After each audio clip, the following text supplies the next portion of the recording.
All right, today we're diving deep into the global diamond market. It's been a really challenging year, and the whole industry is kind of at a crossroads, trying to figure out what's next. So what is actually going on with one of the world's most famous symbols of luxury? This is the big question, isn't it? The one on everyone's mind in the industry right now. Is this age-old symbol of love and luxury starting to lose its shine for good? Well, if you just look at the price for a standard 1-carat diamond over the last few months, the trend is, well, it's pretty undeniable. It's just a steady, consistent slide downwards. So the short answer seems to be, yeah, prices are falling. But the real question is, why?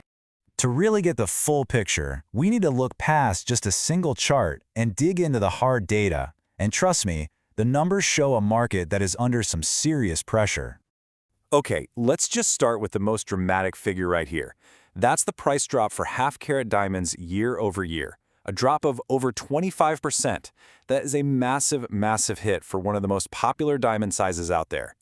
Now, this data is from the Rapaport Price Index, or RAPI, which is pretty much the industry's Bible for diamond pricing. And just look at how this pain is spread out. The smaller stones, the 0.3 and half-carat sizes, their value has absolutely plummeted. But then you look at the big boys, the 2 and 3-carat diamonds, and they're way more stable, down only a tiny bit. So this slump is not affecting all diamonds equally, and that's a really crucial point to remember. And here's the thing, it's not just about the diamonds themselves. Gold prices are up 6% this year, and that's pushing people toward jewelry that's lighter and, frankly, cheaper. This has a direct knock-on effect on diamond demand, especially at major trade shows like the one they just had in Mumbai. And this slowdown, it isn't happening in a vacuum. We're seeing this cooling effect spread across all of the world's major diamond trading centers. It's a truly global story. Let's start with the United States, a huge consumer market. Polished diamond imports were down a staggering 48% compared to last year. That is an enormous drop in demand from one of the world's biggest buyers. Now let's hop over to Europe. It's a similar story. In Belgium, which is a major hub for both rough and polished stones, they saw polished exports fall by 23%.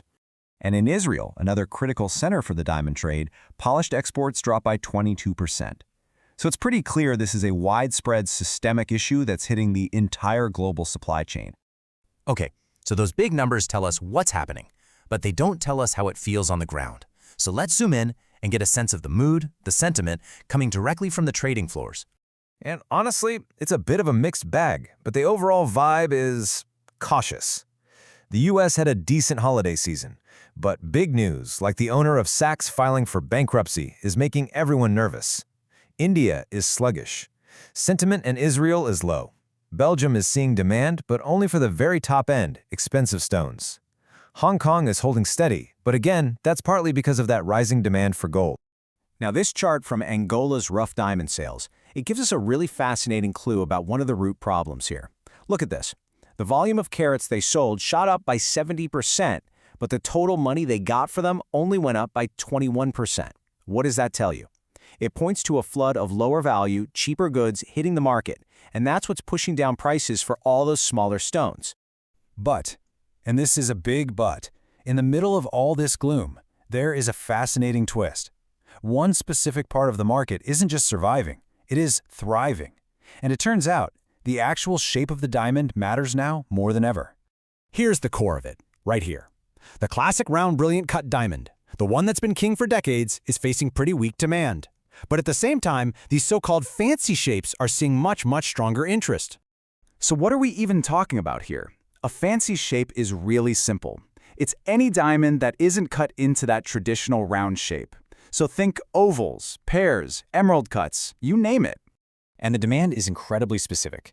It's the long, elongated shapes that are super popular right now. Ovals, marquises, emerald cuts. Long cushion cuts are trading for 20 to 25% more than square ones. And some of these, like really high-quality marquises, are actually in short supply. But interestingly, the princess cut, which used to be a really popular alternative, is still pretty weak. This quote from an industry report just nails it perfectly. Very well-cut fancy shapes, difficult to find and commanding premiums. So it's not just about having a different shape, it's about superior craftsmanship. Quality is fetching a higher price in an otherwise depressed market. And, that's a potential lifeline for skilled diamond cutters. So after all that, where does this leave the industry? As we look ahead to 2026, the forecast is, well, it's anything but clear. There are several major headwinds the industry has to deal with. There are basically four major challenges making manufacturers so cautious.